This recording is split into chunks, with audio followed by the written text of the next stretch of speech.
श्रीगुरुभ्यो नमः। हरिः ओम्। नारायणाय परिपूर्णगुणार्णवाय विश्वोदयस्थितिलयोन्नियतिप्रदाय ज्ञानप्रदाय विबुधासुरसौख्यदुःख सत्कारणाय वितताय नमो नमस्ते। अशेषवाग्जाड्यमलापहन्त्री नवं नवं स्पष्टसुवाक्प्रदायिनि ममेह जिह्वाग्रसुरङ्गनर्तकी भवप्रसन्ना वदने च मे श्रीः। अभ्रमं भङ्गरहितम् अजडं विमलं सदा आनन्दतीर्थमतुलं भजे तापत्रयापहम्। यस्य वाक्कामधेनुर्नः कामितार्थान् प्रयच्छति सेवेतं जययोगीन्द्रं कामबाणच्छिदं सदा। पूज्याय राघवेन्द्राय सत्यधर्मरताय च भजतां कल्पवृक्षाय नमतां कामधेनवे। सत्याभिघ्नकराब्जोत्थान् पञ्चाशद्वर्षपूजकान् सत्यप्रमोदतीर्थार्यान् नौमिन्यायसुधारतान्। आपादमौलिपर्यन्तं गुरूणाम् आकृतिं स्मरेत् तेन विघ्नाः प्रणश्यन्ति सिद्ध्यन्ति च मनोरथाः। ಶ್ರೀಗುರುಭ್ಯೋ ನಮಃ. ಹರಿ ಓಂ. ಶ್ರೀಮನ್ಮಹಾಭಾರತ ತಾತ್ಪರ್ಯ ನಿರ್ಣಯದ 5ನೇ ಅಧ್ಯಾಯ. ನಿನ್ನೆ ತಿಳಿದಂತೆ ಶ್ರೀರಾಮಚಂದ್ರ ದೇವರು ದಶರಥನ ಆಜ್ಞೆಯಂತೆ ರಾಜ್ಯವನ್ನ ಬಿಟ್ಟು ವನಕ್ಕೆ ತಾನು ಭಗವಂತ ತೆರಳುವಾಗ ಅನೇಕ ಜನರು ಕೂಡ ಎಲ್ಲ ಜೀವರಾಶಿಗಳು ಅಶೇಷ ಜಂತೂನ್ ಅಂತ ಬರ್ತದೆ. ಎಲ್ಲ ಜಂತುಗಳನ್ನು ಕೂಡ ಸಂಸ್ಥಾಪ್ಯ ಅಲ್ಲಿಯೇ ತಡೆದು ತಾನು ವನಕ್ಕೆ ಹೋದ ಅಂತ ಹೇಳಿದ್ದು. ಅಶೇಷ ಜಂತುಗಳು ಅಶೇಷ ಜೀವರು ಅಂತಂದ್ರೆ ಯಾರನ್ನ ತಡೆದು ಭಗವಂತ ವನಕ್ಕೆ ಹೋದ ಅಂತಂದ್ರೆ ಅದನ್ನ ಮುಂದಿನ ಶ್ಲೋಕದಲ್ಲಿ ತಿಳಿಸಿಕೊಡ್ತಾರೆ. ಅಶೇಷ ಜಂತವಃ ಕಹ ಇತ್ಯತಃ ಆಹ ವೃಕ್ಷಾದೀನಿತಿ. ವೃಕ್ಷಾನ್ ಇತಿ. ಅಶೇಷ ಜಂತುಗಳು ಯಾರು ಎಂಬುದನ್ನ ತಿಳಿಸ್ತಾ ಮುಂದಿನ ವಿಚಾರವನ್ನ ಮುಂದೆ ರಾಮಚಂದ್ರ ದೇವರು ಏನು ಮಾಡಿದರು, ರಾಮಚಂದ್ರ ದೇವರ ವೃತ್ತಾಂತವನ್ನ ಶ್ರೀಮದಾಚಾರ್ಯ ಮುಂದಿನ ಶ್ಲೋಕದಲ್ಲಿ ತಿಳಿಸಿಕೊಡ್ತಾರೆ. 4ನೇ ಶ್ಲೋಕ. ವೃಕ್ಷಾನ್ ಪಕ್ಷೀಭ ಕೀಟಾನ್ ಪಿತರಮಥ ಸಖೀನ್ ಮಾತೃಪೂರ್ವಾನ್ ವಿಸೃಜ್ಯ ಪ್ರೋತ್ಥಾಂ ಗಂಗಾಂ ಸ್ವಪಾದಾತ್ ಹರ ಇವ ಚ ಗುಹೇರಾರ್ಚಿತಃ ಸೋಥ ತೀರ್ಥ್ವಾ ದೇವಾರ್ಚಸ್ಯಾಪಿ ಪುತ್ರಾತ್ ಋಷಿಗಣಸಹಿತಾತ್ ಪ್ರಾಪ್ಯ ಪೂಜಾಂ ಪ್ರಯಾತಃ ಶೈಲೇಶಂ ಚಿತ್ರಕೂಟಂ ಕತಿಪಯ ದಿವಸಾನ್ಯತ್ರ ಮೋದನ್ನುವಾಸ. ವೃಕ್ಷಾನ್ ಪಕ್ಷೀಭ ಕೀಟಾನ್ ಪಿತರಮಥ ಸಖೀನ್ ಮಾತೃಪೂರ್ವಾನ್ ವಿಸೃಜ್ಯ ಪ್ರೋತ್ಥಾಂ ಗಂಗಾಂ ಸ್ವಪಾದಾಧರ ಇವ ಚ ಗುಹೇನಾರ್ಚಿತಃ ಸೋತ ತೀರ್ಥ್ವಾ ದೇವಾರ್ಚಸ್ಯಾಪಿ ಪುತ್ರಾದ್ ಋಷಿಗಣಸಹಿತಾತ್ ಪ್ರಾಪ್ಯ ಪೂಜಾಂ ಪ್ರಯಾತಃ ಶೈಲೇಶಂ ಚಿತ್ರಕೂಟಂ ಕತಿಪಯ ದಿವಸಾನ್ಯತ್ರ ಮೋದನ್ನುವಾಸ ಎಂಬುದಾಗಿ 4ನೇ ಶ್ಲೋಕ. ಪದವಿಭಾಗ. ವೃಕ್ಷಾನ್ ಪಕ್ಷೀಭ ಕೀಟಾನ್ ಒಂದೇ ಶಬ್ದ. ಪಿತರಂ ಅಥ ಸಖೀನ್ ಮಾತೃಪೂರ್ವಾನ್ ವಿಸೃಜ್ಯ ಪ್ರೋತ್ಥಾಂ ಗಂಗಾಂ ಸ್ವಪಾದಾತ್ ಹರಃ ಇವ ಚ ಕುಹೇನ ಅರ್ಚಿತಃ ಸಹ ಅಥ ತೀರ್ತ್ವಾ ದೇವಾರ್ಚಸ್ಯ ಅಪಿ ಪುತ್ರಾತ್ ಋಷಿಗಣಸಹಿತಾತ್ ಪ್ರಾಪ್ಯ ಪೂಜಾಂ ಪ್ರಯಾತಃ ಶೈಲೇಶಂ ಚಿತ್ರಕೂಟಂ ಕತಿಪಯ ದಿವಸಾನಿ ಅತ್ರ ಮೋದನ್ ಉವಾಸ ಎಂಬುದಾಗಿ ಪದವಿಭಾಗ. ಯಾರ್ಯಾರನ್ನ ಭಗವಂತ ಬಿಟ್ಟು ಹೋದ, ತಡೆದು ಹೋದ ಅಂತಂದ್ರೆ ಹೇಳ್ತಾರೆ, ವೃಕ್ಷಾನ್ ವೃಕ್ಷಜೀವಾಹ, ವೃಕ್ಷಜೀವರು ಅಂತಂದ್ರೆ ಏನೇನೋ ವೃಕ್ಷಗಳಿದ್ದವೋ ಆ ವೃಕ್ಷಜೀವರು ಕೂಡ ಅತ್ಯಂತ ಭಗವಂತನ ಮೇಲೆ ಭಕ್ತಿಯನ್ನ ಮಾಡ್ತಾ ಇರುವಂತಹವುಗಳು, ಅವುಗಳನ್ನು ಕೂಡ ಭಗವಂತ ಬಿಟ್ಟು ಹೋದ. ಮತ್ತು ಪಕ್ಷಿಗಳನ್ನ, ಮತ್ತು ಇಭ ಅಂದ್ರೆ ಆನೆ, ಇಭಹ ಅಂದ್ರೆ ಆನೆ, ಪಕ್ಷಿ ಇಭ ಕೀಟಾನ್ ಪಕ್ಷಿಗಳು, ಆನೆ ಅಂದ್ರೆ ಆನೆ ಅಂತ ಒಂದೇ ಹೆಸರನ್ನು ಹೇಳಿದ್ದು ಅಂದ್ರೆ ಎಲ್ಲ ಪ್ರಾಣಿಗಳು ಅಂತ ಅರ್ಥ. ಕೀಟಾನ್ ಅನೇಕ ಚಿಕ್ಕ ಚಿಕ್ಕ ಕೀಟಗಳು, ಆ ಕೀಟ ಜೀವರು ಅಂತ ಅರ್ಥ. ಅವುಗಳನ್ನು ಕೂಡ ಭಗವಂತ ಬಿಟ್ಟು ಹೋದ. ಮತ್ತು ಪಿತರಂ ತಂದೆಯನ್ನ, ದಶರಥನನ್ನ, ಮತ್ತು ಅಥ ಸಖೀನ್ ತನ್ನ ಸ್ನೇಹಿತರನ್ನ, ಅಂದ್ರೆ ತನಗೆ ಸಮಾನ ವಯಸ್ಕರಾದಂತಹ ವ್ಯಕ್ತಿಗಳ ಸ್ನೇಹಿತರನ್ನು ಕೂಡ ಬಿಟ್ಟು ಹೋದದ್ದು. ಮತ್ತು ಮಾತೃಪೂರ್ವ ತಾಯಂದಿರೇ ಮೊದಲಾದಂಥವರನ್ನ, ಇಷ್ಟು ಜನ ಅಂತ ಅರ್ಥ. ಹಿಂದೆ ಅಶೇಷ ಜಂತು ಅಂತ ಏನ್ ಹೇಳಿದ್ರು, ಅವ್ರ ಅಶೇಷ ಜಂತುಗಳು ಅಂದ್ರೆ ಯಾವುದು ಅಂದ್ರೆ ವೃಕ್ಷಗಳು, ವೃಕ್ಷಜೀವರು, ಪಕ್ಷಿಜೀವರು, ಪ್ರಾಣಿಜೀವರು, ಕೀಟಜೀವರು, ತಂದೆ ಮತ್ತು ಸ್ನೇಹಿತರು ಮತ್ತು ತಾಯಿ ಮೊದಲಾದಂಥವರು, ಇವೆಲ್ಲರನ್ನೂ ಕೂಡ ವಿಸೃಜ್ಯ ಭಗವಂತ ಬಿಟ್ಟು ವಿವೇಶ, ವನಂ ವಿವೇಶ ಅಂತ ಅರ್ಥ. ವನಂ ಆವಿವೇಶ, ವನವನ್ನ ಅರಣ್ಯವನ್ನ ಪ್ರವೇಶ ಮಾಡಿದ ಅಂತ ಅರ್ಥ. ಆ ಪ್ರಸಂಗದಲ್ಲಿ ನೋಡ್ರಿ, ಅಥ ಗುಹೇನ ಸ್ಕಂದೇನ ಅಂದ್ರೆ ಆ ರಾಜ್ಯವನ್ನ ಬಿಟ್ಟು ಅರಣ್ಯಕ್ಕೆ ಹೊರಟ. ಹೋಗುವಾಗ ಏನ್ ಮಾಡಿದ ಭಗವಂತ ಅಂತ ತಿಳಿಸ್ತಾರೆ. ಅಥ ಗುಹೇನ ಸ್ಕಂದೇನ ಹರಹ ಇವ ರುದ್ರಃ ಇವ ಗುಹೇನ ಏತನ್ನಾಮಕ ನಾವಿಕೇನ ಅರ್ಚಿತಃ ಸಹ ರಾಮಃ.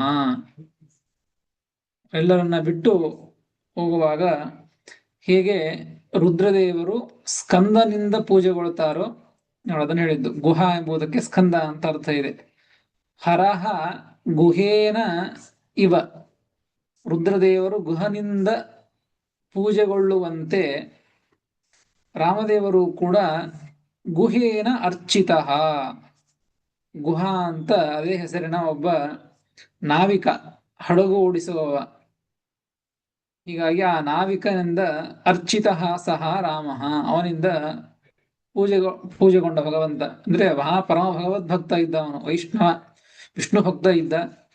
ಅಂತಹ ಗುಹ ಎಂಬುವಂತಹ ಒಬ್ಬ ರಾಜ ಅವನು. ಅಂದ್ರೆ ತನ್ನ ಸಂಘದಲ್ಲಿ ತಾನು ಒಡೆಯ. ಅಂತಹ ಗುಹ ಎಂಬುವಂತಹ ಒಬ್ಬ ವೈಷ್ಣವನಿಂದ, ಭಗವದ್ಭಕ್ತನಿಂದ ರಾಮ ಪೂಜೆಗೊಂಡವನಾಗಿ, ಗುಹೇನ ಹರಹ ಇವ, ರುದ್ರದೇವರು ಗುಹ ಗುಹ ಎಂಬ ಹೆಸರಿರುವಂತಹ ಸ್ಕಂದನಿಂದ ಪೂಜೆಗೊಂಡುವಂತೆ ರಾಮದೇವರು ಕೂಡ ಗುಹೇನ ಅರ್ಚಿತ, ಈ ಗುಹ ಎಂಬುವಂತಹ ನಾವಿಕನಿಂದ ಪೂಜೆಗೊಂಡವನಾಗಿ ಮುಂದೇನು ಮಾಡಿದ ಅಂದ್ರೆ ಭಗವಂತ ಸ್ವಪಾದಾತ್ ಪ್ರೋತ್ಥಾಂ ಗಂಗಾಂ ತೀರ್ಥ್ವ, ತನ್ನ ಪಾದದಿಂದ ಹುಟ್ಟಿದಂತಹ ಗಂಗೆ, ಗಂಗಾ ನದಿ ಅಂತ ಅರ್ಥ.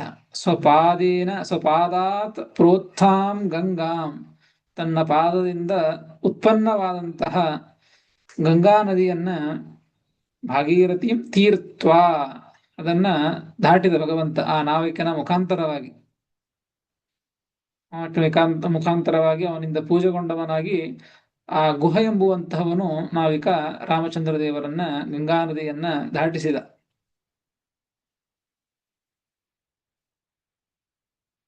ಜನಾನ್ ನಿವೃತ್ಯ ರಾಮೋಸೌ, ಇಲ್ಲಿ ಒಂದು ವಚನವನ್ನ ಉದಾಹರಣೆ ಮಾಡ್ತಾರೆ, ಶ್ಲೋಕವನ್ನ.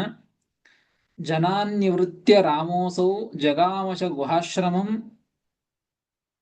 ಗುಹಶ್ಚ ರಾಮಭಕ್ತೋಸೋ ಸ್ವಭಾವಾದೇವ ವೈಷ್ಣವ. ಗುಹನ ಬಗ್ಗೆ ತಿಳಿಸಿಕೊಡ್ತಾರೆ ಇಲ್ಲಿ ಶ್ಲೋಕದಲ್ಲಿ. ಶ್ರೀಮದಾಚಾರ್ಯ ಹೇಳಿದ್ದಿಷ್ಟೇ, ಗುಹೇನ ಅರ್ಚಿತ, ಗುಹನಿಂದ ಪೂಜೆಗೊಂಡವನಾಗಿ ಗಂಗಾ ನದಿಯನ್ನು ದಾಟಿದ ಅಂತ ಹೇಳಿದ್ದು. ಆ ಗುಹನ ಬಗ್ಗೆ ಟಿಪ್ಪಣಿಕಾರರು ತಿಳಿಸಿಕೊಡ್ತಾರೆ. ಜನಾನ್ನಿವೃತ್ಯ ರಾಮೋಸೌ ಜಗಾಮಶ ಗುಹಾಶ್ರಮಂ, ಎಲ್ಲ ಜನರನ್ನ ಬಿಟ್ಟು ಆ ಗುಹ ಎಂಬುವಂಥವನ ಆಶ್ರಮಕ್ಕೆ ಹೋಗಿ, ಆ ಗುಹ ಯಾರು ಅಂತ ಹೇಳ್ತಾರೆ, ಗುಹಶ್ಚ ರಾಮಭಕ್ತೋಸೌ ಸ್ವಭಾವಾದೇವ ವೈಷ್ಣವ. ಸ್ವಾಭಾವಿಕವಾಗಿಯೇ ಅವನು ವೈಷ್ಣವ, ವಿಷ್ಣು ಭಕ್ತನಾಗಿದ್ದ. ಹೀಗಾಗಿ ಕೃತಾಂಜಲಿ ಪುಟೋ ಭೂತ್ವ ಕಿಂಕರ್ತವ್ಯಂ ಇತಿ ಸ್ಥಿತ. ರಾಮಚಂದ್ರ ದೇವರು ಹೋಗುವಾಗ ಆ ಗುಹ ಎಂಬುವಂಥವನು ಆ ರಾಮಚಂದ್ರ ದೇವರಿಗೆ ಕೈ ಮುಗಿದು, ಕೃತಾಂಜಲಿ ಪುಟಃ ಭೂತ್ವ, ಕೈ ಮುಗಿದು ಅವನು ಕೇಳಿಕೊಳ್ತಾನೆ, ಕಿಂಕರ್ತವ್ಯಂ ಇತಿ ಸ್ಥಿತ, ನೀನು ಹೋದ್ರೆ ನಾವೇನ್ ಮಾಡ್ಬೇಕು ಅಂತ ಆ ರೀತಿಯಾಗಿ ದುಃಖದಿಂದ ನಿಲ್ತಾನೆ.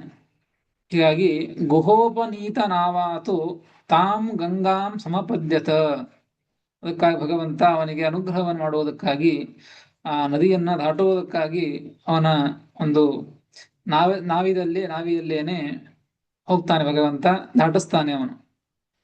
ಉತ್ತೀರ್ಯ ಗತವಾನ್ ರಾಮೋ ಭಾರದ್ವಾಜ ಆಶ್ರಮಂ ಪ್ರತಿ, ಮುಂದಿನ ವಿಚಾರವನ್ನು ಹೇಳ್ತಾರೆ. ಒಟ್ಟು ಆ ಗುಹ ಎಂಬುವಂಥವನು ಭಗವದ್ಭಕ್ತ, ರಾಮದೇವರ ಭಕ್ತ ಅಂತ ಅದನ್ನು ತಿಳಿಸಿಕೊಡುವಂತಹದ್ದು ಒಂದು ಪುರಾಣದ ವಚನವನ್ನ ಉದಾಹರಣೆ ಮಾಡಿದ್ದಾರೆ. ಇಷ್ಟು ಆಯ್ತು ಮೂಲ ಶ್ಲೋಕದಲ್ಲಿ. ಪ್ರೋತ್ಥಾಂ ಗಂಗಾಂ ಸ್ವಪಾದಾಧರ ಇವ ಶ ಗುಹೇನಾರ್ಚಿತ ಸೋಥ ತೀರ್ಥ. ಗಂಗಾ ನದಿಯನ್ನ ದಾಟಿ ಮುಂದೆ ಏನು ಮಾಡಿದ ಭಗವಂತ ಅಂತಂದ್ರೆ, ದೇವಾರ್ಚಸ್ಯಾಪಿ ಪುತ್ರ ದೃಷಿಗಣ ಸಹಿತಾನ್ ಪ್ರಾಪ್ಯ ಪೂಜಾಂ ಪ್ರಯಾತಃ. ಮುಂದೆ ಆ ಗಂಗಾ ನದಿಯನ್ನ ದಾಟಿ ಆದ ಮೇಲೆ ಋಷಿಗಣ ಸಹಿತಾತ್ ದೇವಾನಾಂ ಅರ್ಚ್ಯಸ್ಯ ಪೂಜ್ಯಸ್ಯ ಬೃಹಸ್ಪತೆ ಪುತ್ರಾದಪಿ ಭರದ್ವಾಜಾದಪಿ ಪೂಜಾಂ ಪ್ರಾಪ್ಯ. ಮುಂದೆ ಗಂಗಾ ನದಿ ದಾಟಿದ ಮೇಲೆ ಅಲ್ಲಿ ಋಷಿಗಳಿಂದ ಸಹಿತರಾದಂತಹ ಅನೇಕ ಋಷಿಗಳು, ಋಷಿಗಣ ಸಹಿತಾನ್ ಅಂತ ಇದೆ ನೋಡಿ. ದೇವಾರ್ಚಸ್ಯಾಪಿ ಪುತ್ರ ಋಷಿಗಣ ಸಹಿತಾನ್, ಋಷಿಗಣಗಳು, ಋಷಿಗಳ ಗುಂಪೆ, ಆ ಗುಂಪಿನಿಂದ ಸಹಿತರಾದಂತಹ ದೇವಾರ್ಚಸ್ಯ ಪುತ್ರಾದಪಿ, ದೇವಾರ್ಚ್ಯ ಅಂದ್ರೆ ದೇವತೆಗಳಿಂದ ಪೂಜೆಗೊಳ್ಳುವಂತವರು ಅಂದ್ರೆ ಬೃಹಸ್ಪತ್ಯಾಚಾರ್ಯರು. ಆ ಬೃಹಸ್ಪತ್ಯಾಚಾರ್ಯರ ಮಗ ಭರದ್ವಾಜ ಋಷಿಗಳು. ಪುತ್ರಾದಪಿ ಭರದ್ವಾಜಾದಪಿ, ಮುಂದೆ ರಾಮದೇವರು ಗಂಗಾದಿ ದಾಟಿದ ಮೇಲೆ ಆ ದೇವತೆಗಳಿಂದ ಪೂಜೆಗೊಳ್ಳುವಂತಹ ಬೃಹಸ್ಪತ್ಯಾಚಾರ್ಯರ ಮಗ ಆ ಭರದ್ವಾಜ ಋಷಿಗಳಿಂದಲೂ ಕೂಡ ಪೂಜಾಂ ಪ್ರಾಪ್ಯ, ಅವರಿಂದಲೂ ಪೂಜೆಯನ್ನ ಹೊಂದಿದ ಭಗವಂತ. ಅಂದರೆ ಆ ಭರದ್ವಾಜ ಋಷಿಗಳ ಆಶ್ರಮಕ್ಕೂ ಭಗವಂತ ಹೋದ, ಅಲ್ಲಿಯೂ ಅವರು ಉಪಚಾರವನ್ನ ಪೂಜೆಯನ್ನ ಸಲ್ಲಿಸಿದರು. ಪೂಜಾಂ ಪ್ರಾಪ್ಯ, ಅದು ಎಲ್ಲಿ ಅಂತ ಹೇಳ್ತಾರೆ, ಪ್ರಯಾಗ ಕ್ಷೇತ್ರೇ ಇತಿ ಶೇಷಃ. ಪ್ರಯಾಗ ಕ್ಷೇತ್ರದಲ್ಲಿ ಆ ಋಷಿಗಳು ಇದ್ದದ್ದು, ಭರದ್ವಾಜ ಋಷಿಗಳು. ಆ ಪ್ರಯಾಗ ಕ್ಷೇತ್ರದಲ್ಲಿ ರಾಮಚಂದ್ರ ದೇವರು ಅವರ ಆಶ್ರಮದಲ್ಲಿ ಪೂಜೆಯನ್ನ ಅವರಿಂದ ಪಡೆದುಕೊಂಡು ಮತ್ತೆ ಮುಂದೆ ಹೋದದ್ದು. ಅಷ್ಟು ಹೇಳಿದ್ದು. ಪೂಜಾಂ ಪ್ರಾಪ್ಯ, ಪೂಜೆಯನ್ನ ಪಡೆದು ಶೈಲೇಶಂ ಚಿತ್ರಕೂಟಂ ಪ್ರಯಾತಃ. ಮುಂದೆ ರಾಮಚಂದ್ರ ದೇವರು ಪ್ರಯಾಗ ಕ್ಷೇತ್ರವನ್ನ ದಾಟಿ ಆದ ಮೇಲೆ, ಅಲ್ಲಿ ಪೂಜೆ ಪಡೆದುಕೊಂಡಾದ ಮೇಲೆ ಆ ಪ್ರಯಾಗ ಕ್ಷೇತ್ರದ ನೈಋತ್ಯ ದಿಶಿ, ಪ್ರಯಾಗಾನ್ ನೈಋತ್ಯ ದಿಶಿ, ನೈಋತ್ಯ ದಿಕ್ಕಿಗೆ, ಪ್ರಯಾಗದ ನೈಋತ್ಯ ದಿಕ್ಕಿಗೆ ಅಲ್ಲಿ ಒಂದು ಪರ್ವತ, ನೈಋತ್ಯ ದಿಕ್ಕಿನಲ್ಲಿರ್ತಕ್ಕಂಥ ಒಂದು ಪರ್ವತ, ಚಿತ್ರಕೂಟ ಅಂತ ಒಂದು ಶ್ರೇಷ್ಠವಾದ ಪರ್ವತ. ಆ ಪರ್ವತವನ್ನು ಕುರಿತು ಪ್ರಯಾತ ಸನ್, ಭಗವಂತ ಮುಂದೆ ಅಲ್ಲಿಗೆ ಹೋದ. ಕ್ರಮ ಹೇಗೆ, ಅಯೋಧ್ಯೆಯನ್ನ ಬಿಟ್ಟು ಗಂಗಾ ನದಿಯನ್ನ ಗುಹನಿಂದ ಪೂಜಿತನಾಗಿ ಗಂಗಾ ನದಿಯನ್ನ ದಾಟಿ ಪ್ರಯಾಗ ಕ್ಷೇತ್ರಕ್ಕೆ ಹೋಗಿ ಭರದ್ವಾಜರಿಂದ ಪೂಜೆಗೊಂಡು ಮುಂದೆ ಆ ಪ್ರಯಾಗದಿಂದ ಚಿತ್ರಕೂಟ ಪರ್ವತಕ್ಕೆ ಹೋದದ್ದು. ಪ್ರಯಾಗದಿಂದ ಪ್ರಯಾಗಕ್ಕೆ ನೈಋತ್ಯ ದಿಕ್ಕಿನಲ್ಲಿರ್ತಕ್ಕಂತಹ ಒಂದು ಪರ್ವತ ಚಿತ್ರಕೂಟ ಪರ್ವತ. ಅಂತಹ ಚಿತ್ರಕೂಟ ಪರ್ವತವನ್ನ ಕುರಿತು ಪ್ರಯಾತಃ ಸನ್, ಅಲ್ಲಿ ಭಗವಂತ ಹೋದವನಾಗಿ ಏನ್ ಮಾಡಿದ ಅಂದ್ರೆ ಕತಿಪಯ ದಿವಸಾನಿ ಅತ್ರ ಮೋದನ್ ಉವಾಸ ಅನ್ವಯ ಹಾಗೇನೆ, ಹೇಗಿದೆಯೋ ಹಾಗೆ. ಕತಿಪಯ ದಿವಸಾನಿ, ಕೆಲವು ದಿವಸಗಳವರೆಗೆ, ಅತ್ರ ಮೋದನ್ ಉವಾಸ, ಆ ಒಂದು ಚಿತ್ರಕೂಟ ಪರ್ವತದಲ್ಲಿಯೇನೆ ಮೋದನ್ ಸನ್ ತುಷ್ಯನ್ ಉವಾಸ, ಸಂತೋಷವನ್ನ ಪಡ್ತಾ ಭಗವಂತ ಅಲ್ಲಿಯೇ ವಾಸ ಮಾಡಿದ ಅಂತ. ಈ ರೀತಿಯಾಗಿ ಆ ರಾಮಚಂದ್ರ ದೇವರ ಒಂದು ಆ ವನವಾಸಕ್ಕೆ ಹೋಗುವಂತಹ ಒಂದು ಕ್ರಮ ಹೇಗೆ, ಯಾವ ರೀತಿಯಾಗಿ ರಾಮಚಂದ್ರ ದೇವರು ಹೋದರು ಎಂಬುದನ್ನ ಇಲ್ಲಿ ತಿಳಿಸಿಕೊಡ್ತಾರೆ ಶ್ರೀಮದಾಚಾರ್ಯ. ಸಂಕ್ಷಿಪ್ತವಾಗಿ ಎಲ್ಲ ಆ ಕಥಾಭಾಗವನ್ನು ಕೂಡ ಕೇವಲ ಒಂದು ಶ್ಲೋಕದಲ್ಲಿ ತಿಳಿಸಿಕೊಡ್ತಾರೆ. ಹೀಗೆ ಆ ರಾಮಚಂದ್ರ ದೇವರು ಕೆಲವು ದಿವಸ ಚಿತ್ರಕೂಟ ಪರ್ವತದಲ್ಲಿ ಸಂತೋಷದಿಂದ ವಾಸವನ್ನ ಮಾಡ್ತಾರೆ. ಮುಂದೆ ಏನಾಯ್ತು ಅಂತ ಹೇಳ್ತಾರೆ. ಅದೇ ಪ್ರಸಂಗದಲ್ಲಿ ಯಾವ ಚಿತ್ರಕೂಟ ಪರ್ವತದಲ್ಲಿ ರಾಮಚಂದ್ರ ದೇವರು ವಾಸ ಮಾಡ್ತಾ ಇದ್ರು, ಆ ಪ್ರಸಂಗದಲ್ಲಿ ಒಂದು ಘಟನೆ ಆದದ್ದನ್ನ ತಿಳಿಸ್ತಾರೆ. ಆ ರಾಮಚಂದ್ರ ದೇವರ ತಂದೆ ದಶರಥ ಮಹಾರಾಜ ತಾನು ಸ್ವರ್ಗಸ್ಥನಾದದ್ದು, ಆ ವಿಚಾರವನ್ನ ಮುಂದಿನ ಶ್ಲೋಕದಲ್ಲಿ ತಿಳಿಸಿಕೊಡ್ತಾರೆ. 5ನೆಯ ಶ್ಲೋಕ. ಏತಸ್ಮಿನ್ನೇವ ಕಾಲೇ ದಶರಥ ನೃಪತಿಃ ಸ್ವರ್ಗತೋ ಭೂದ್ವಿಯೋಗಾತ್ ರಾಮಸ್ಯೈವಾಥ ಪುತ್ರೌ ವಿಧಿಸುತಸಹಿತೈಃ ಮಂತ್ರಿಭಿಃ ಆನೀತೌ ತಸ್ಯ ಕೃತ್ವಾ ಶ್ರುತಿಗಣವಿಹಿತ ಪ್ರೇತ ಕಾರ್ಯಾಣಿ ಸದ್ಯಃ ಶೋಚಂತೌ ರಾಮಮಾರ್ಗಂ ಪುರಜನಸಹಿತೌ ಜಗ್ಮತುರ್ಮಾತೃಭಿಶ್ಚ. ಏತಸ್ಮಿನ್ನೇವ ಕಾಲೇ ದಶರಥ ನೃಪತಿಃ ಸ್ವರ್ಗತೋ ಭೂದ್ವಿಯೋಗಾತ್ ರಾಮಸ್ಯೈವಾಥ ಪುತ್ರೌ ವಿಧಿಸುತಸಹಿತೌ ಮಂತ್ರಿಭಿಃ ಆನೀತೌ ತಸ್ಯ ಕೃತ್ವಾ ಶ್ರುತಿಗಣವಿಹಿತ ಪ್ರೇತ ಕಾರ್ಯಾಣಿ ಸದ್ಯಃ ಶೋಚಂತೌ ರಾಮಮಾರ್ಗಂ ಪುರಜನಸಹಿತೌ ಜಗ್ಮತುರ್ಮಾತೃಭಿಶ್ಚ ಎಂಬುದಾಗಿ 5ನೆಯ ಶ್ಲೋಕ. ಪದವಿಭಾಗ. ಏತಸ್ಮಿನ್ ಏವ ಕಾಲೇ ದಶರಥ ನೃಪತಿಃ ಸ್ವರ್ಗತಃ ಅಭೂತ್ ವಿಯೋಗಾತ್ ರಾಮಸ್ಯ ಏವ ಅಥ ಪುತ್ರೌ ವಿಧಿಸುತ ಸಹಿತೌ. ನೋಡಿ, ಇಲ್ಲಿ 2 ಪಾಠಗಳಿವೆ. ಎರಡನ್ನು ಹಿಡಿದಿದ್ದಾರೆ. ಕೆಲವು ಕಡೆಗೆ ಪಾಠ ಅಂತ 2 ಪಾಠಗಳು ಅಂತ ಬರೋದಿಲ್ಲ, ಆದರೆ ಒಂದು ಪುಸ್ತಕದಲ್ಲಿ ವಿಧಿಸುತ ಸಹಿತೈಹಿ ಅಂತ ಇದೆ, ಕೆಲವೊಂದು ಪುಸ್ತಕದಲ್ಲಿ ವಿಧಿಸುತ ಸಹಿತೌ ಅಂತ ಇದೆ. ವಿಧಿಸುತ ಹಾಗಿಟ್ಕೊಂಡ್ರೆ ಮಂತ್ರಿವಿಹಿ ಅಂತ ಮುಂದೆ ಶಬ್ದ ಇದೆ, ಅದರ ಜೊತೆಗೆ ಅನ್ವಯವನ್ನು ಮಾಡಿಕೊಳ್ಳಬೇಕು. ವಿಧಿಸುತ ಸಹಿತೌ ಅಂತ ಇಟ್ಕೊಂಡಾಗ ಪುತ್ರೌ ಅದರ ಜೊತೆಗೆ ಅನ್ವಯವನ್ನ ಮಾಡಿಕೊಳ್ಳಬೇಕು. ಮುಂದೆ ನೋಡಿ ಪದಚ್ಛೇದ. ವಿಧಿಸುತ ಸಹಿತೌ ಅಥವಾ ಸಹಿತೈಹಿ ಮಂತ್ರಿಭಿಃ ಕೇಕಯೇಭ್ಯಃ ಆನೀತೌ ತಸ್ಯ ಕೃತ್ವಾ ಶ್ರುತಿಗಣ ವಿಹಿತ ಪ್ರೇತ ಕಾರ್ಯಾಣಿ, ಒಂದೇ ಶಬ್ದ ಇದು, ಸದ್ಯಃ ಶೋಚಂತೌ ರಾಮಮಾರ್ಗಂ ಪುರಜನ ಸಹಿತೌ ಜಗ್ಮತುಃ ಮಾತೃಭಿಃ ಚ ಎಂಬುದಾಗಿ ಈ ಶ್ಲೋಕದ ಪದವಿಭಾಗ. ನೋಡಿ, ಏತಸ್ಮಿನ್ ಏವ ಕಾಲೇ, ದಶರಥ ನೃಪತಿ ಸ್ವರ್ಗತೋ ಭೂತ್ ವಿಯೋಗಾತ್ ರಾಮಸ್ಯ. ಇಷ್ಟು ಒಂದು ವಿಚಾರವನ್ನು ಹೇಳ್ತಾ ಇದ್ದಾರೆ. ಏತಸ್ಮಿನ್ನೇವ ಕಾಲೇ ಎಂಬುದಕ್ಕೆ ರಾಮಚಂದ್ರ ಹಿಂದೆ ಬಂದದ್ದು. ರಾಮಚಂದ್ರ ದೇವರು ಚಿತ್ರಕೂಟ ಪರ್ವತದಲ್ಲಿ ಸುಖವಾಗಿ ವಾಸ ಮಾಡಿದರು ಅಂತ ಬಂದದ್ದು. ಆ ಕಾಲದಲ್ಲಿ ಅಂತ ಅರ್ಥ. ಚಿತ್ರಕೂಟ ಪರ್ವತದಲ್ಲಿ ಯಾವಾಗ ಇದ್ರೋ ಆ ಪ್ರಸಂಗದಲ್ಲಿ ಅಂತ ಅರ್ಥ. ಅದನ್ನು ಕೆಲವು ಕಡೆಗೆ ತಿಳಿಸ್ತಾರೆ. ಚಿತ್ರಕೂಟ ಪರ್ವತದಲ್ಲಿ ಅಲ್ಲಿಗೆ ಹೋದಂತಹ ಪ್ರಸಂಗದಲ್ಲಿ ಅಯೋಧ್ಯೆಯನ್ನ ಬಿಟ್ಟು 6ನೇ ದಿವಸ, ಆ 6ನೇ ದಿವಸಕ್ಕೇನೆ ದಶರಥ ರಾಜ ತಾನು ಆ ವಿಯೋಗದಿಂದ ಮೃತನಾದ ಅಂತ ತಿಳಿಸಿಕೊಡ್ತಾರೆ. ಇಲ್ಲಿ ಎಷ್ಟು ಹೇಳಿದ್ದಾರೆ, ಎಷ್ಟನೇ ದಿವಸ ಅಂತ ಹೇಳಿಲ್ಲ. ಏತಸ್ಮಿನ್ ಏವ ಕಾಲೇ ದಶರಥ ನೃಪತಿ ಚಿತ್ರಕೂಟೆ ಅವಸ್ಥಿತಿ ಕಾಲೇ ಏವ. ಚಿತ್ರಕೂಟ ಪರ್ವತದಲ್ಲಿ ರಾಮಚಂದ್ರ ದೇವರು ವಾಸವನ್ನ ಮಾಡ್ತಾ ಇರುವಂತಹ ಪ್ರಸಂಗದಲ್ಲಿಯೇನೆ ದಶರಥ ನೃಪತಿ, ದಶರಥ ರಾಜ ತಾನು ರಾಮಸ್ಯ ವಿಯೋಗ, ರಾಮಚಂದ್ರ ದೇವರ ವಿಯೋಗದಿಂದಾಗಿ, ನನ್ನನ್ನು ಬಿಟ್ಟು ರಾಮ ಹೋದ, ಅಯೋಧ್ಯೆಯನ್ನ ಬಿಟ್ಟು ವನವಾಸಕ್ಕೆ ಹೋದ ಅಂತ ವಿಯೋಗದಿಂದಾಗಿ, ರಾಮನ ವಿಯೋಗದಿಂದಾಗಿ ದಶರಥ ರಾಜ ಸ್ವರ್ಗತಃ ಅಭೂತ್.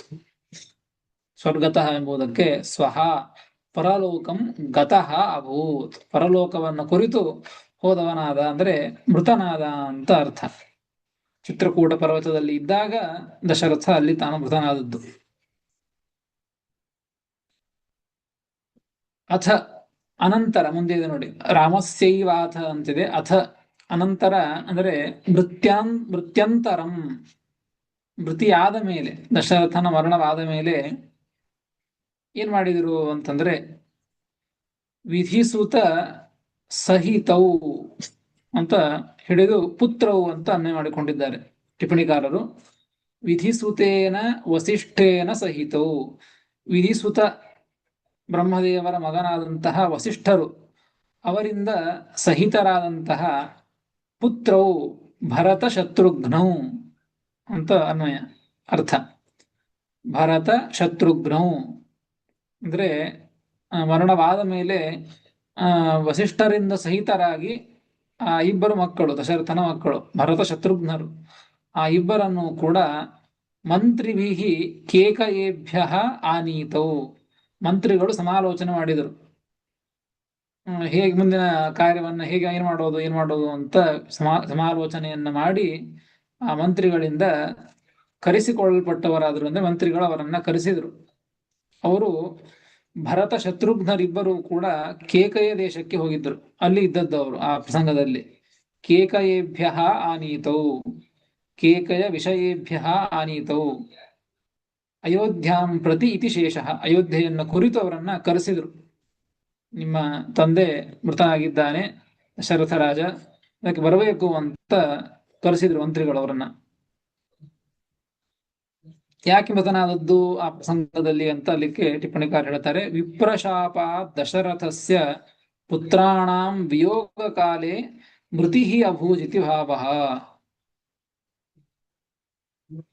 ಮಕ್ಕಳಿಲ್ಲದೆ ಇರುವಂತಹ ಪ್ರಸಂಗದಲ್ಲಿ ನಿನಗೆ ಮರಣವಾಗಬೇಕು ಅಂತ ವಿಪ್ರಶಾಪಾತ್, ಆ ಬ್ರಾಹ್ಮಣನ ಶಾಪ ಇತ್ತು. ವಿಪ್ರಶಾಪಾತ್ ದಶರಥಸ್ಯ ಪುತ್ರಾಣಾಂ ವಿಯೋಗ ಕಾಲೆ. ಈ ಕಡೆ ಭರತ ಶತ್ರುಘ್ನರು ಕೇಕಯ ದೇಶಕ್ಕೆ ಹೋಗಿದ್ದಾರೆ, ಈ ಕಡೆ ರಾಮ ಲಕ್ಷ್ಮಣರಿಬ್ಬರು ಕೂಡ ವನವಾಸಕ್ಕೆ ಹೋಗಿದ್ದಾರೆ. ಹೀಗಾಗಿ ಯಾವ ಮಕ್ಕಳೂ ಇಲ್ಲ. ಇಂತಹ ಪ್ರಸಂಗದಲ್ಲಿ ಮರಣವಾಗಬೇಕು ಅಂತ ಶಾಪ ಇದ್ದದ್ದಕ್ಕೆ ದಶರಥ ರಾಜ ಮೃತನಾದ ಮೇಲೆ ಆ ಇಬ್ಬರ ಮಕ್ಕಳನ್ನ, ಭರತ ಶತ್ರುಘ್ನರನ್ನ ಮಂತ್ರಿಗಳು ಕರೆಸಿದ್ದಾರೆ. ಮಂತ್ರಿಭಿಹಿ ಕೇಕಯೇಭ್ಯ ಆನೀತವು, ಹೇಗಾನೀತವು? ವಿಧಿಸುತ ಸಹಿತವು ಪುತ್ರವು ಆನೀತವು. ವಸಿಷ್ಠರಿಂದ ಸಹಿತರಾಗಿ ಆ ಇಬ್ಬರು ಬಂದರು. ಅಂದ್ರೆ ವಸಿಷ್ಠರು ಯಾಕೆ ಬಂದದ್ದು ಅಂದ್ರೆ ಕುಲಪುರೋಹಿತರು ಮುಂದಿನ ಎಲ್ಲ ಕಾರ್ಯಗಳನ್ನು ಮಾಡಿಸಬೇಕು, ಅವ್ರದ್ದು ದೈಹಿಕ ಕ್ರಿಯೆಗಳನ್ನು ಮಾಡಿಸಬೇಕು ಅಂತ. ಅದಕ್ಕಾಗಿ ಅವರಿಬ್ಬರಿಂದ ಸಹಿತ, ಆ ವಸಿಷ್ಠರಿಂದ ಸಹಿತರಾಗಿ ಆ ಇಬ್ಬರು ಕೂಡ ಬಂದಿದ್ದಾರೆ, ಬಂದಿದ್ದಾರೆ. ಮುಂದೆ ತಸ್ಯ ಕೃತ್ವ ಶ್ರುತಿಗಣ ವಿಹಿತ ಪ್ರೇತ ಕಾರ್ಯಾಣಿ. ತಸ್ಯ ಪಿತುಹು, ಆ ದಶರಥ ರಾಜ, ಮುಂದೆ ಅವರಿಬ್ಬರು ಬಂದ ಮೇಲೆ ಆ ದಶರಥ ರಾಜನಿಗೆ ಶ್ರುತಿಗಣ ವಿಹಿತ ಪ್ರೇತ ಕಾರ್ಯಾಣಿ ಶ್ರುತಿಗಣೇಶು ವಿಹಿತಾನಿ ಚ ತಾನಿ ಪ್ರೇತ ಕಾರ್ಯಾಣಿ ಪ್ರೇತ ಸಂಸ್ಕಾರ ಕರ್ಮಾಣಿ ಕೃತ್ವ. ಶ್ರುತಿಗಳು ಬಹಳ ಇವೆ, ವೇದ ಮಂತ್ರಗಳು. ಆ ವೇದ ಮಂತ್ರಗಳಲ್ಲಿ ವಿಹಿತವಾದಂತಹ ಕರ್ಮಗಳು, ವೇದಗಳಲ್ಲಿ ಅನೇಕ ಕರ್ಮಗಳನ್ನು ಹೇಳಿದ್ದಾರೆ. ಆ ವೇದ ಮಂತ್ರಗಳಲ್ಲಿ ಹೇಳಿದಂತಹ ಕರ್ಮಗಳಲ್ಲಿ ಈ ಪ್ರೇತ ಕಾರ್ಯಕ್ಕೆ ಸಂಬಂಧಪಟ್ಟಂತಹ ಏನೇನು ಕರ್ಮಗಳಿವೆಯೋ, ಪ್ರೇತ ಸಂಸ್ಕಾರ ಕರ್ಮಾಣಿ, ಪ್ರೇತವನ್ನ ಸಂಸ್ಕಾರ ಮಾಡಬೇಕು. ಸಂಸ್ಕಾರ ಮಾಡುವುದಕ್ಕಾಗಿ ಏನೇನು ಕರ್ಮಗಳಿವೆಯೋ ಆ ಎಲ್ಲ ಕರ್ಮಗಳನ್ನು ಕೂಡ ಕೃತ್ವ ವಸಿಷ್ಠರು ಮಾಡಿಸಿದ್ದಾರೆ. ಸರಿಯಾದ ಮಂತ್ರದಿಂದ ಅರ್ಥಸಹಿತವಾದ ಅರ್ಥ ಪುರಸ್ಕೃತವಾದಂತಹ ಅರ್ಥಾನುಸಂಧಾನದಿಂದ ಕೂಡಿದಂತಹ ಮಂತ್ರಗಳಿಂದ ಒಂದು ಕರ್ಮವೂ ಲೋಪವಾಗದಂತೇನೆ ಅಷ್ಟು ಆ ಒಂದು ಕರ್ಮಗಳಿಂದ ಕೂಡಿದವರಾಗಿ ವಸಿಷ್ಠ ಋಷಿಗಳು ಆ ಪ್ರೇತ ಸಂಸ್ಕಾರ ಕರ್ಮಗಳನ್ನು ಮಾಡಿಸಿದ್ದಾರೆ ಅಂತ ಹೇಳ್ತಾರೆ. ಶ್ರುತಿಗಣ ವಿಹಿತ ಪ್ರೇತ ಕಾರ್ಯಾಣಿ ಕೃತ್ವ, ಅದನ್ನ ಮಾಡಿಸಿ ಮುಂದೆ ಸದ್ಯ ಪ್ರೇತ ಕಾರ್ಯ ಸಮಾಪ್ತ್ಯನಂತರಮೇವ. ಸದ್ಯ ಅಂದ್ರೆ ನಂತರದಲ್ಲಿ, ಅಂದ್ರೆ ತಕ್ಷಣದಲ್ಲಿ, ಅಂದ್ರೆ ಆ ಕಾರ್ಯ ಮುಗಿದ ಮೇಲೆ, ಬಹಳ ವಿಳಂಬ ಇಲ್ಲ. ಆ ಪ್ರೇತ ಕಾರ್ಯ ಮುಗಿದು ಎಲ್ಲವನ್ನ ಮುಗಿಸಿ ಆದ ಮೇಲೆ ಸದ್ಯ ಪ್ರೇತ ಕಾರ್ಯ ಸಮಾಪ್ತ್ಯನಂತರಮೇವ ಅಂತ ಅರ್ಥ ಬರೀತಾರೆ. ಪ್ರೇತ ಕಾರ್ಯ ಸಮಾಪ್ತಿ ಆದ ಕೂಡಲೇನೆ, ಬಹಳ ಹೊತ್ತು ಇಲ್ಲ, ಸಮಾಪ್ತಿ ಆದ ಕೂಡಲೇನೆ ಶೋಚಂತವು, ಆ ಇಬ್ಬರೂ ಕೂಡ, ಭರತ ಶತ್ರುಘ್ನ ಇಬ್ಬರೂ ಕೂಡ ದುಃಖ ಪಡ್ತಾ ಇದ್ದಾರೆ, ಅಳ್ತಾ ಇದ್ದಾರೆ. ತಂದೆಯನ್ನ ದಶರಥರಾಜನನ್ನ ಕಳೆದುಕೊಂಡ ದುಃಖದಲ್ಲಿ ಅಳ್ತಾ ಇದ್ದಾರೆ. ಶೋಚಂತವು, ದುಃಖಿತವು ಭರತ ಶತ್ರುಘ್ನವು, ಆ ಇಬ್ಬರೂ ಕೂಡ